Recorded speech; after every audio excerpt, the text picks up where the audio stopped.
Ça va être un boulevard pour qu'on arrive à recréer de la passion, de l'excitation, parce que c'est exactement ce qui est en train de manquer à votre histoire.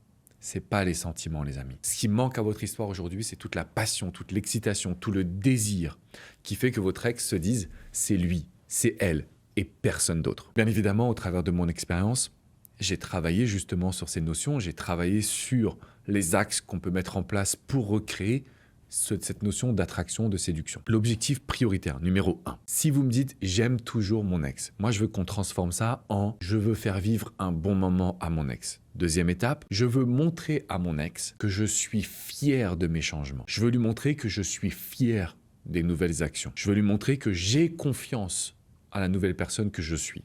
Par exemple, j'accompagne un homme qui est génialissime, qui a évolué, qui a changé, qui a tout fait. Et à chaque fois, son ex, elle lui rappelle qu'au début de la reconquête, il a un petit peu surjoué. Il a posté des superbes photos sur les réseaux, il s'est affiché avec des nanas. Il a essayé en fait de montrer le mec qui n'était plus dans la routine, la personne qui voulait sortir, rencontrer du monde, qui était hyper charismatique, parce qu'il a compris que dans la relation, les sentiments s'étaient un petit peu envolés. Sauf qu'elle lui en veut de ça. Et donc ma façon de l'accompagner, c'est de lui montrer à elle que ce qu'il a fait, c'était pas pour la rendre jalouse, c'était pas pour l'énerver, c'était parce qu'il avait envie de changer à tous les niveaux. Et qu'aujourd'hui, il est 100% présent quand il est en face d'elle. Il est 100% communicatif. Il va rien garder pour lui. Il va pas, entre guillemets, rentrer dans sa grotte et avoir son côté évitant qui va ressortir.